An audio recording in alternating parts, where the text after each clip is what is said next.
meteor crater in Arizona. Well, You think that was done within the last 6,000 years? And all the other ones, like in the Yucatan Peninsula and everything else? Okay, go ahead and explain your yes, position. I have. Yeah. What's that? Oh, I was just saying, go ahead and explain your position, Ken. Well, I've been to the Behringer Crater, Winslow, Arizona, 4,600 feet across, I believe, can hold 20 football fields at the bottom. The craters, the Bible says, when the flood started in Genesis chapters 6 and 7, the fountains of the deep broke open.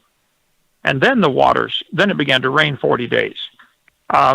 If there was water in the crust of the earth, like clearly is taught in Psalm 24, Psalm 33, and Psalm 136, that water in the crust of the earth would go shooting out along the cracks and launch things into orbit. I think the meteors and the stuff we have flying around through space today came from the earth, including what made the craters on the moon, probably got blasted, shotgun blasted from the earth, being blasted out with 10 miles of rock on top of water. You'd have like 30 tons per square inch, which could easily get things up to escape velocity of 25,000 miles an hour. So the meteors then would begin raining back down on the earth, probably soon. Those that did not reach escape velocity would come back soon, and those that did would come back over the next thousands of years as we circle the sun. So the earth has been pummeled by meteors, but because we have water and atmosphere, they tend to be blended in. Now, if a meteor hit the earth during the flood, or during the last part of the flood, the erosion would be incredible, filling it in 90%. And it would look today like it took millions of years to erode it in, when actually it took one flood plus 4,400 years. So to say that today's erosion rate can be extrapolated. The problem with that is there's different levels of erosion. Meteor crater in Arizona is preserved. Why wasn't that leveled in the flood?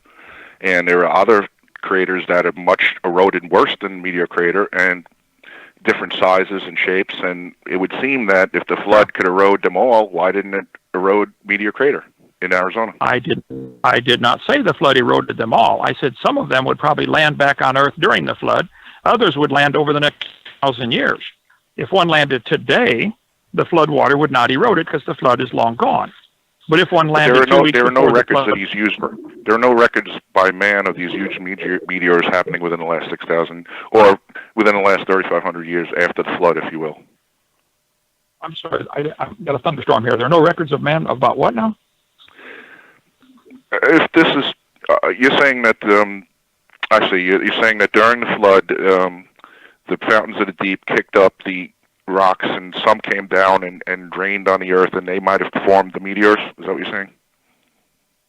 I'm saying the Bible clearly says the fountains of the deep broke open. And from there we can presume that the water comes shooting out, would be able to launch things. Yeah, but that wouldn't have shot meteors in the air. That just meant that the water was let loose. The fountains of the deeps, we could still observe them to this day, and I'm sure they cracked open and lots of water spurted out. But I seriously doubt they would have shot a landmass into the atmosphere coming crashing back down on Earth. I did not say they shot a land mass. They shot objects, rocks, and debris up into the Earth.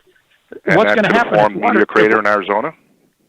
If water is shooting out of the Earth, are the sides of that crack where the water's coming out going to be affected? If water breaks through a dam, it washes away a significant part of the dam. The sides of it are greatly affected by, that's just water moving by gravity, not moving by 10 miles of rock on top. So yes, I think rocks, the cracks of the sides of the cracks of this where the water's shooting out would be rapidly degraded and eroded, launching things of all different sizes. Some BBs, some pebbles, some the size of houses maybe. I don't know, but it would launch stuff into orbit. Meteor crater in Arizona. Okay. Well, I think the meteor craters around the Earth, and there are hundreds that have been found. I think the biggest one's in Canada, 47 miles across, the one in Quebec, Canada. The Yucatan Peninsula has a huge one too, and they are badly eroded. I simply answered your question. If the meteor impact happened soon after the flood or during the last few days of the flood, you could get the very same effect that we see, a meteor crater filled in with mud that is slowly filling in today. Based on today's erosion rate, yes, it would take thousands or millions of years. But you can't base it on today's erosion rate. The problem with that whole premise is if you had a meteor the size of Yucatan Peninsula hitting the Earth during the flood, Noah and his boat would have been wiped off the face of the map. Now, I know God could have put a shield around it, but that's not what we're recorded to have happened. If the Genesis account would show Noah, and God shielded the boat when a big wave came, because that never happened. So I think that theory is a little, you're just trying to maintain a 6,000-year-old Earth, and that doesn't really hold up to science. Well, you're making up a couple of unrealistic scenarios. I never said a meteor the size of the Yucatan Peninsula. But in order to make that 47-mile crater, it would probably take an object, the size of the Sears Tower. A large building and it happened in the beginning before man ever inhabited the Earth, is what I'm saying. Yes. I disagree. I think it happened during the last part of the flood. But how could Adam have survived then?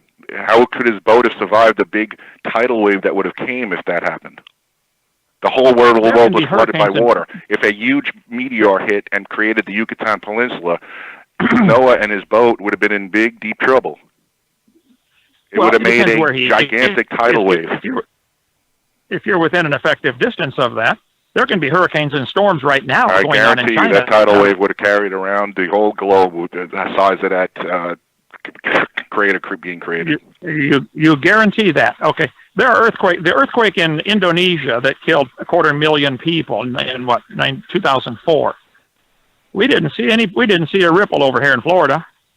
That's an earthquake, not a meteor hitting. If you have a meteor the size that created the Yucatan Peninsula, it would be a little bit bigger than the Sears Tower. It'd probably be quite substantially bigger than that.